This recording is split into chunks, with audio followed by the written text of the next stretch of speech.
Patria izkažejo nepravilnosti ali napake, pozvala vas je k odstopu, pravi, da če ne boste sami odstopili, da bo k temu, da vas razreši, pozvala predsednika vlade, kaj pravite? Glejte, jaz bom danes imel novinarsko konferenco, kjer bom odgovarjal na vsa vaša vprašanja, zato ker jih je mnogo od Patrije do plač, do še kaj. Glede gospe Katarine Kresal, moram reči, jaz sem mislil, da je to resna gospa. Zdaj pa vidim, da njena politika vodi v smeri politike, ki jo vodi nacionalist Sašo Bače. Jaz sem mislil, da je resna pravnica, saj tako se šteje, in v pravni državi velja načelo domneve nedolžnosti. Bi pričakoval, da bi se počakalo, da se vse postopki izpeljajo. Jaz kot minister za obrambo sem v zvezi s tem tudi vključil protikorupcijsko klauzulo v pogodbi, zlasti zato, da ne bi prišlo do takšnih dejanj. Zato mislim, da je njeno početje precej neodgovorno.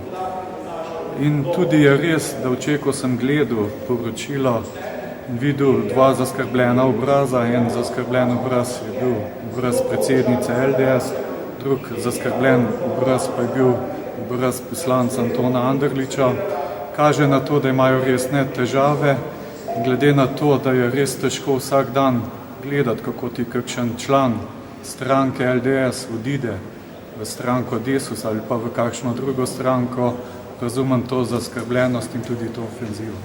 Kdaj bo se imeli popoldne? A bo kaj novega takrat? Ja, ne vem, vi želite Zdaj ne morate nič okrog te preiskave. Poglejte, prvič navodim jaz te preiskave, se verjetno vsi strinjamo.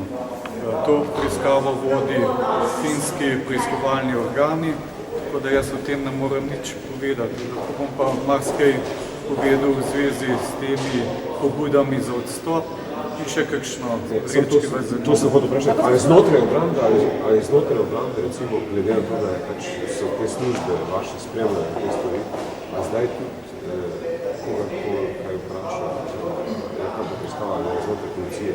Kot sem jaz seznanjen znotraj Ministrstva za obrambo, nič ne teče zaenkrat. Res pa je, da ves čas tega posla spremljala obveščevalna varnostna služba Slovenske vojske.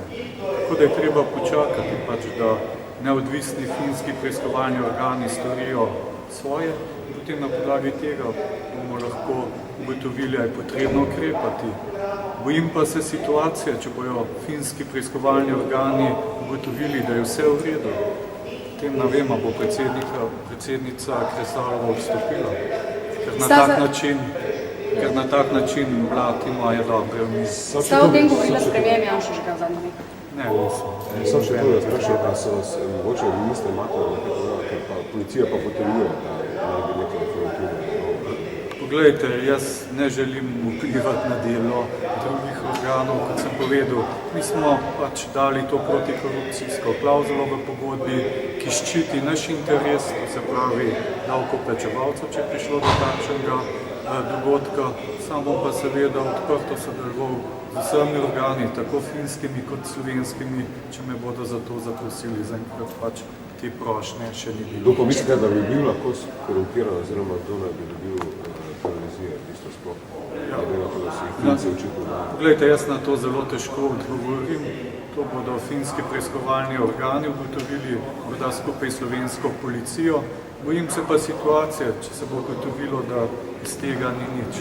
Ne vem, kdo bo potem nosil odgovornost za to bona. Kaj pa, če se ugotovi, da je pri tem kaj boste potem storili, bo obveljala odgovornost ministra ali ne? Kako naj bom objektivno odgovoren, če sem za to zahteval, da se da protikorupcijska klauzula? Potem boste razveljavili verjetno pogodbo, avtomatično? Potem bomo videli, kako bomo ravnali. Je več možnosti od tega, da se gre v nova pogajanja in tako dalje. Pač počakajmo, ne moramo prehitevati zadev. Ampak res sem pa pričakoval od predsednice LDS, ki je pač se šteje za pravno strokovnjakinjo, da je res gospod, pa vidim, da res gre v politiko. Je pa to verjetno posledica tega, da jaz razumem gospoda Pečeta, da je pač takoj zahteval moj odstop, ker on rab medijsko pozornost. Se vidimo, da ima težave, bo sploh še v naslednjih mesecih sedel v parlamentu, ampak bojim se, da je do te situacije tudi prišlo v LDS, ker pametni ljudje očitno zapuščajo to stranko.